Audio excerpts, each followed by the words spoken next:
おはよう。おはよう。おはようございます。First Japanese word I learned. Ohio, raised overseas in Japan. Ohio, land of the rising sun. Ohio, yeah, that's right, it's time to have some fun. Ohio, first Japanese word I learned. Ohio, raised overseas in Japan. Ohio, land of the rising sun. Ohio, yeah, that's right, it's time to have some fun. Ohio. Welcome back to the Life of the Party podcast. I'm your boy Emcee Ricky once again. This is episode number 6. And finally, I've gotten to the BMO Music Fest 2010. Remember episode number 5, I talked about the DJ City Japan tour. I'll be getting to part 2 and part 3 of that, of episode 5. But like I mentioned before, I was going to go back to the BMO Music Fest for 2010. And here we are. So, what happened in 2010? Now, remember in 2009, I did host the BMO Music Fest. A number of notable artists. You can go back to my previous episode number 4, to check that out. Had a great time co-hosting with my man, Mass Tucker. Big shout out to Positive Productions.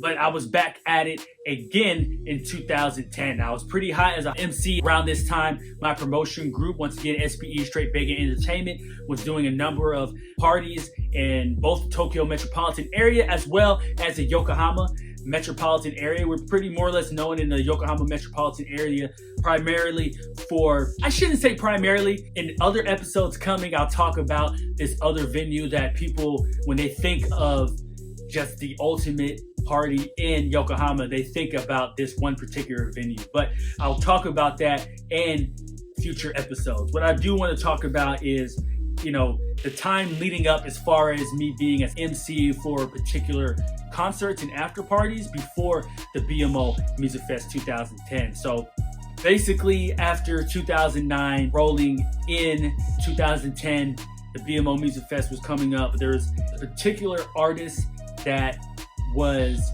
slated to be the headliner. A lot of people may know, a lot of people no doubt have their music. I remember the first CD that I purchased from this individual, Snoop Dogg, was called The Dog Father. I remember purchasing that one and playing those songs in my head and on my CD player, a portable CD player. Golly, how times have changed. Goodness gracious. Remember portable CD players? And the ones that didn't skip. Oh, does yours skip? Mine don't skip. Mine don't skip. You must have the one. You got the one.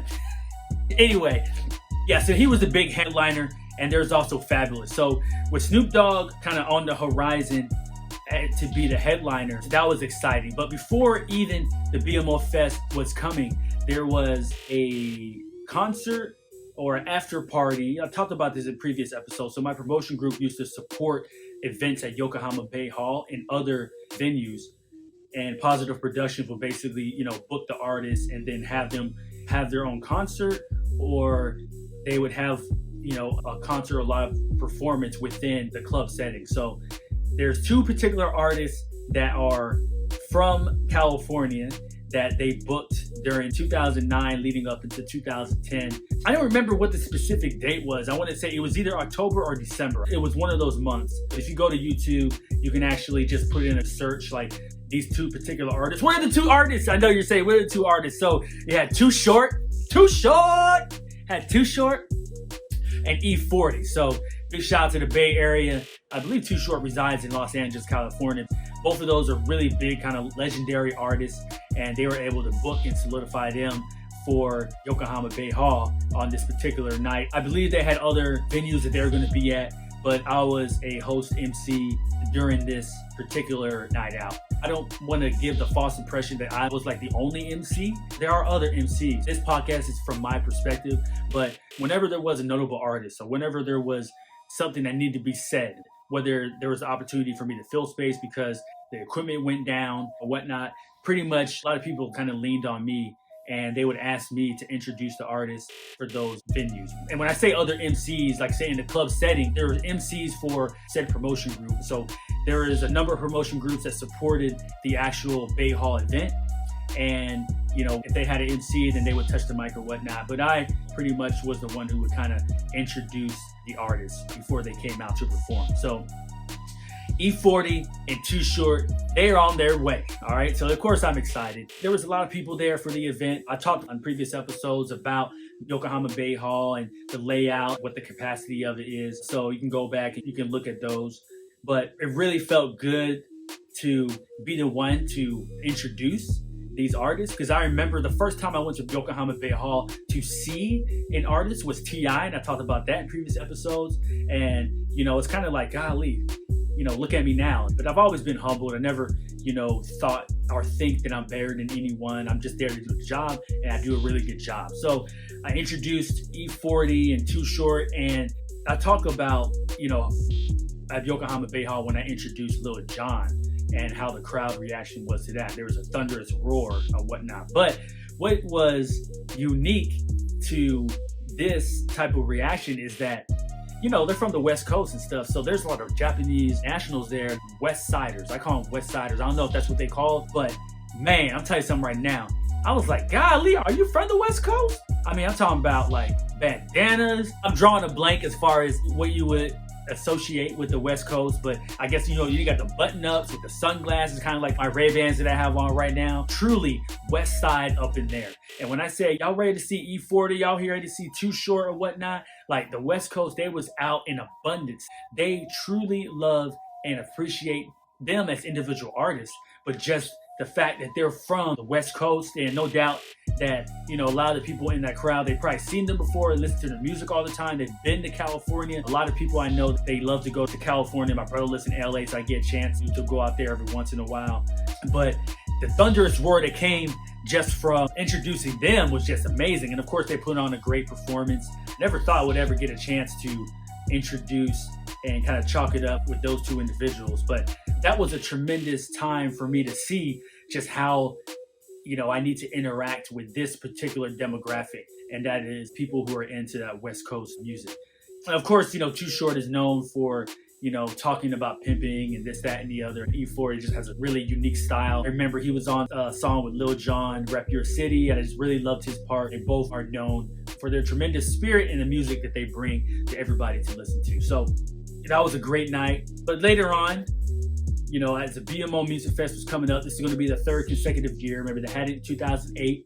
I hosted 2009, and now 2010 was coming up. There's a particular individual who is working for Positive Productions at this time. His name is Rye. Big shout out to Rye. Really helped me out with a lot of things during this time, whether it had to do with booking or just helping out our promotion group with, support, this, that, and the other. We still talk from time to time. So big shout out to Rye, man. And he was kind of the one behind me, getting booked for 2010. Of course, I have a promotion group, so big shout out to Mikey as well. So Mikey is kind of like a big mastermind behind the scenes. So no doubt that they talked, and then, you had the CEO of Positive Productions. He used to talk to him or whatnot. But I didn't get too much in those conversations. I was just basically, I'm here to MC, and that's my job. So I won't get too much into the details of how, the event was, because in 2009, the BMO Music Fest, the episode that I talked about, I talked pretty extensively about, how it was. Basically, you can apply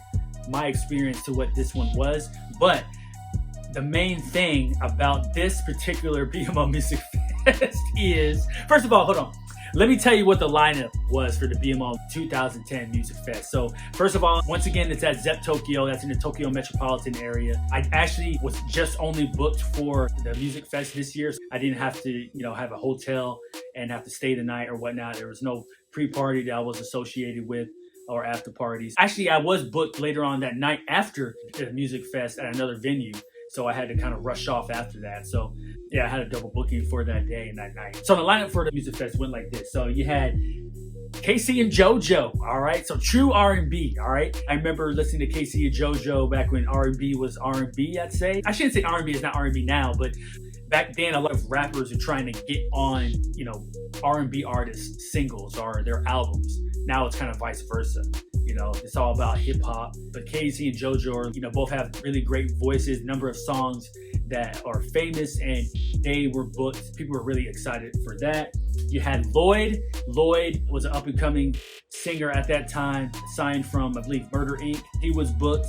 You also had Fabo. Shout out to Fabo. He's a really good guy. After he came, I believe, to the BMO Music Fest and performed, he actually started getting booked and coming back regularly. Of course, he's from Atlanta, Georgia, and he's mostly known for D4L. If you remember the song Laffy Taffy, shake your Laffy Taffy. He has a very distinct voice, one you can just grab out of that song. Of course, he's still doing his thing. I follow him on Instagram. I believe he follows me too. So big shout out to Fabo. He was booked. You had Guerilla Zoe. He's most famous for being part of the group Boys in the Hood. Boys in the Hood, if you remember when they first came out, actually Jeezy was part of that group. Young Jeezy before, as he was known. But yeah, Guerilla Zoe was part of that, and then he went off to be an artist on his own. So Guerilla Zoe was booked for the BMO Music Fest 2010. You had Trina, the baddest chick. I'm not one to call ladies by that name. If you want to do so, you can, by all means, to each his own. Ladies, if you want to call her that, you can, but I don't believe in calling ladies that. But the baddest chick was there. And then, who was also booked is you had Fabolous, Fabolous. I mentioned in, I believe it was the second episode, that Fabolous is actually one of my favorite rappers or favorite artists. So I was really excited to have the opportunity to introduce him and maybe chalk it up with him. So Fabolous was booked. And then you also had, as I mentioned before, Snoop D-O-G-G, Snoop Dogg. And you know what? Once again, this is from my perspective. I'm not talking about what other people have said. I'm just going to talk about how I felt at the time. And, I'm not pushing any blame. I'm just going to talk about overall, from my perspective, how I saw it and what happened. All right. I'm not going to beat anybody over the head. I really do appreciate the tremendous responsibility that I had to be an MC for that event. But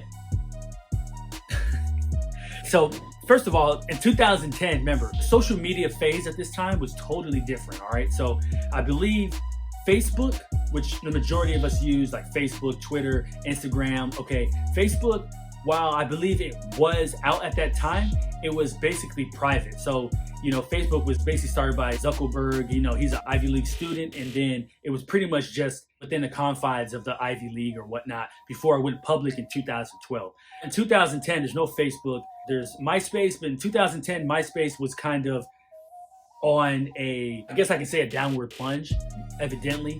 But it was pretty much the main way to go ahead and get things out as far as social media. Yeah, so with Snoop Dogg and Fabolous being booked, those are pretty much the, I believe, biggest stars at the time. Of course, not to take anything away from the other bookings. Casey and JoJo, they were pretty big, but Snoop Dogg is like legendary, Ain't nothing but a G thing, baby. I can't remember how long it was before other artists had go ahead and they had dropped their video saying, hey, I can't wait to get to Japan. Appreciate all the fans out there. Can't wait to see you. I'm going to do the best I can to make sure you're entertained. So pretty much all the artists have dropped their videos. Snoop Dogg had dropped his, but then something happened. And out of the blue, there was a miscommunication. Something happened, and Snoop Dogg and Fabolous all of a sudden were not showing up. Like they had just dropped off. And there actually was a video that Snoop Dogg put out on, I think it was via YouTube, whatever social media outlet it got out there. He explained the reason why he was not coming. And I didn't see anything as far as Fabolous, but Fabolous had dropped off as well. So now, instead of having all of these other artists plus Snoop Dogg and Fabolous, now only those other artists are coming. And that is Casey and JoJo, Lloyd, Trina, Fabo, and Guerilla Zoe. All right. So now it's like, okay, what is going on? Then there's a lot of promotion groups who were supporting the event. So we kind of have to, put the word out that, hey, Snoop Dogg's not going to be able to come. Neither is Fabolous. We got to put the word out. But it happened kind of in such a small amount of time before the venue or before Zepp Tokyo was going to have the BMO Music Fest for 2010 that there were some pretty ticked off people that actually did not find out. Like I said, it's a different time back then. Now, everything is instant. I texted you. Why didn't you reply back? You read it. You can instantaneously just tell everybody. Everybody will know right away.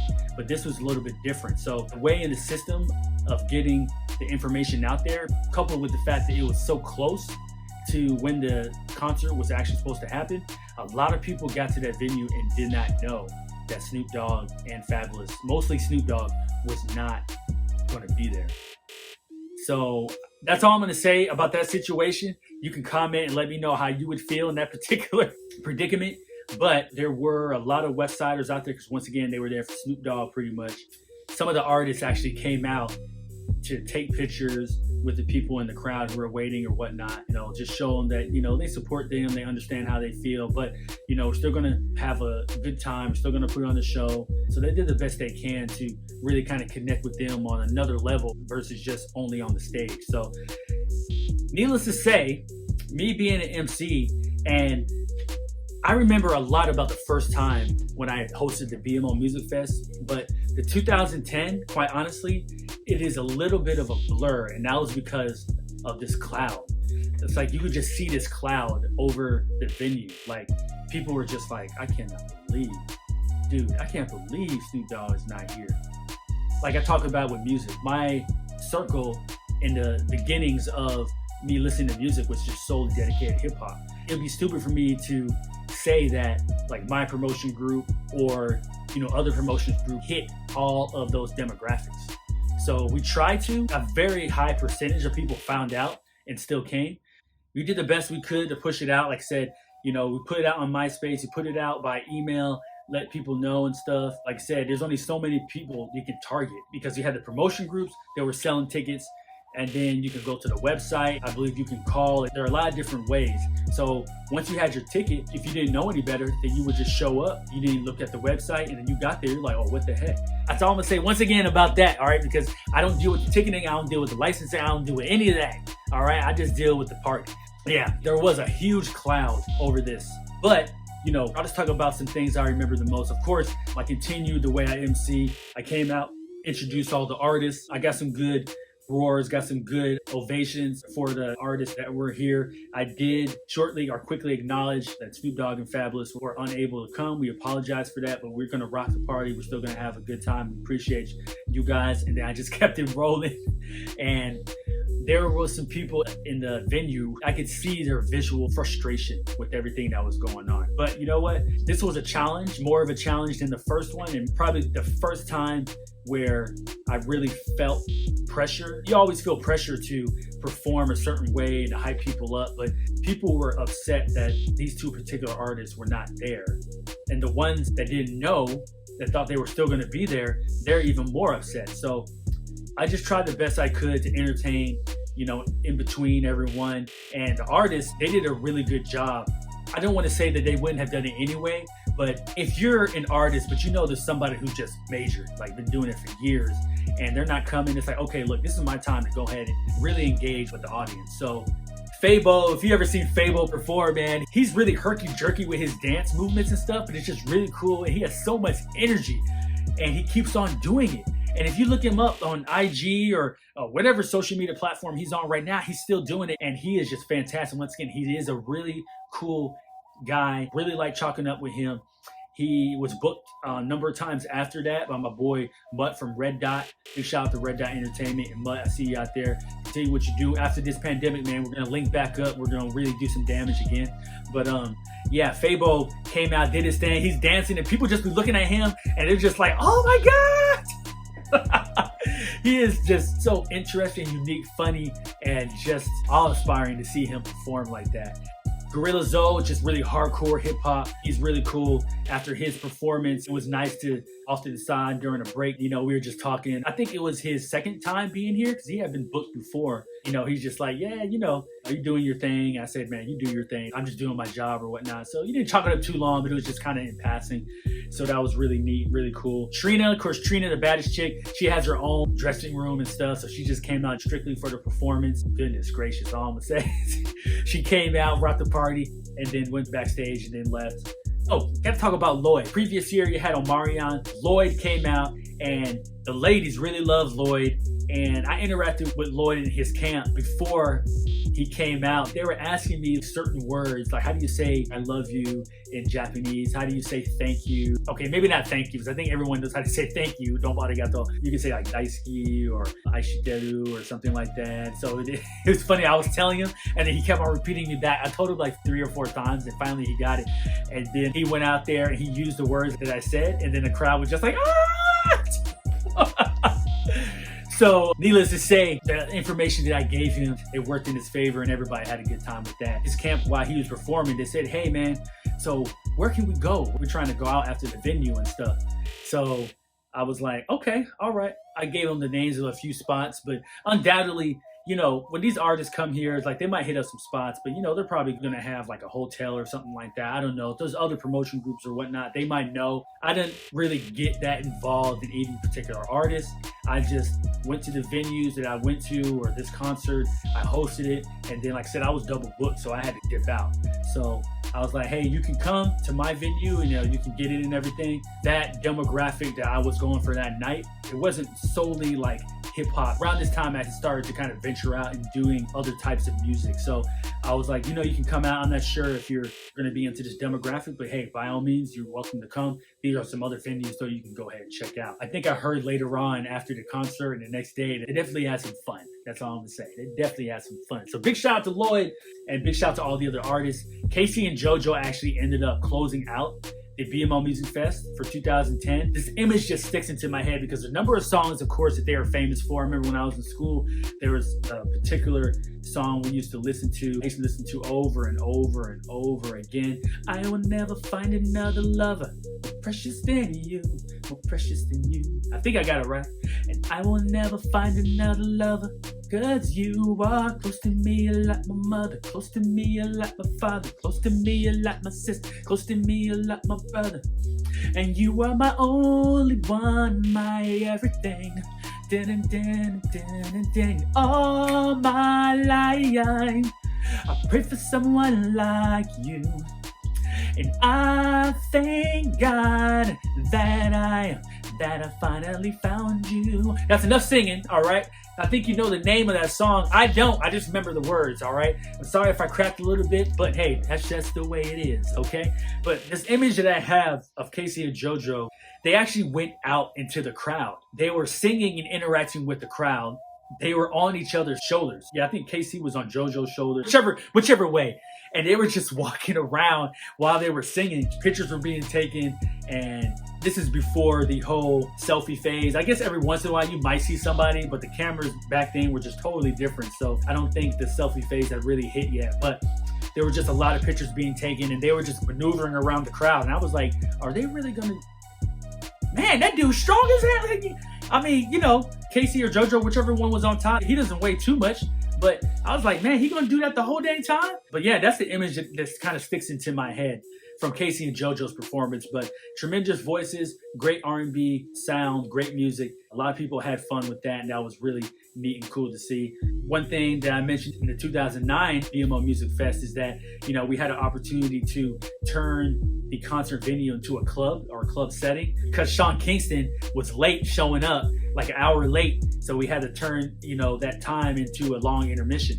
But everyone was pretty much on time. The intermissions were a little bit longer, primarily because Snoop Dogg and Fabolous, who were slated to be two of the headliners, were not there. So the intermission between, say, like Trina and Lloyd or whatnot, where it would be maybe like, I don't know, typically 10 minutes or so, you stretched it out to like 15 or 20 minutes. So with that longer kind of intermission time, myself, and then we had members from the dance group that I mentioned before from Yokohama Bay Hall. They know all the dances like Soulja Boy and Young Jock and those different types of dances that everybody knew. They performed them on stage. So they were there to kind of serve as background dancers to kind of help liven up the party while we're on stage.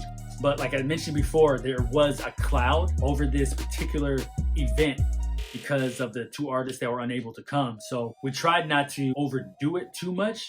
Actually, no, I shouldn't say that. We tried to overdo it. It was a challenge to get some of those really involved because I can just tell there was one person I had my eye on, this kind of big Japanese guy, and he was there for Snoop Dogg. And he was actually one of the ones, he actually came out and was complaining. He wanted to speak and talk to whoever was in charge and whatnot. And I remember Fabo and some other artists who had came out were speaking with him, and he got some pictures and he was satisfied with that. But in the back of his head, he's still like, well, he's not here, you know? And I could see him in the crowd as I was rocking the stage from left to right, that he was just like, no, I refuse to turn up. I refuse to. You know, he did kind of start to bob his head because, you know, you can only be down so long before it's like, look, you just got to let it go, man. Just let it go. Like, you're here. Everyone around you's having fun or trying to have fun. Go ahead and have some fun. Yeah, so we were able to do that again. A lot of people that showed up with the longer intermission between each artist. There are more opportunities for you to seek out potential.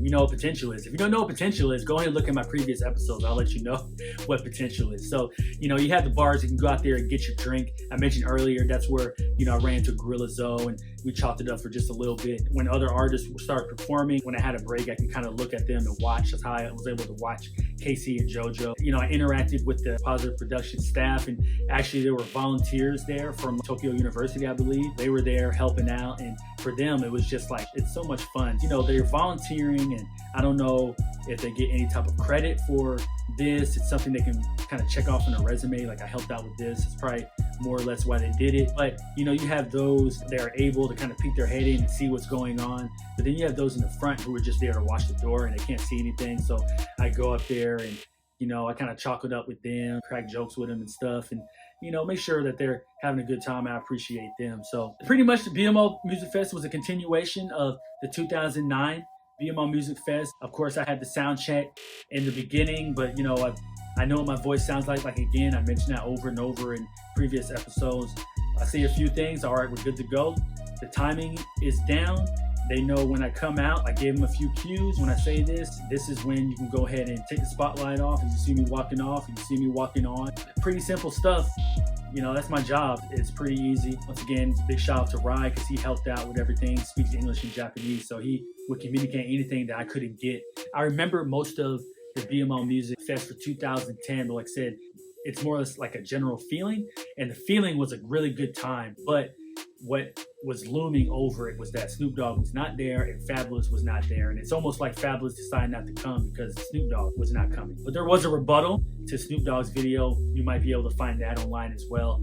But all in all, it was a good performance, a great time for a lot of people who were involved. This, I believe, was the last year the BMO Music Fest happened. There were still other artists that were booked in the years after that I will talk about during this time frame that I didn't mention in this episode. But the artists who came truly appreciated the opportunity they had to be in Japan to perform. I said it was a challenge for me, but then it's a challenge for them as well, because this is an interesting dynamic too that I've always noticed. And I feel like I am just a really good MC, and why people tell me I'm a great MC is that I understand the dynamic of the culture of people. There is a certain way to communicate, almost like because I understand the culture, and I believe I can connect with anybody. But sometimes I've seen where other MCs or I've seen other artists, as far as their music, they can connect with that because people are there ultimately to hear your music or hear you perform your music. But when you start speaking with them, the way that you talk, how fast, how slow, how you connect, how much time you give in between you saying something and waiting for a reaction. I understand that dynamic, especially as it pertains to this culture.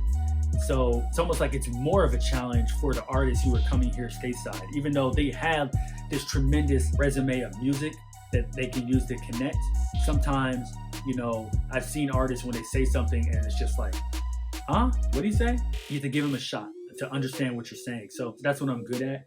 And that's why I continue to focus my existence as an MC on. So that's about it for the BMO Music Fest for 2010. They did actually have the BMO Music Fest in Okinawa this same year. So afterwards at Zepp Tokyo, they went on ahead and took a flight and flew everyone over to Okinawa. I was not a part of that in Okinawa. I mentioned in the previous episode that I was approached to do the 2009 Okinawa, but it was too late because I had already blocked part of my schedule for, okay, I'm just going to be in Zepp Tokyo. I'm not going to be going to Okinawa. And then when you ask me last minute, it's like, oh, well, I can't change my schedule now.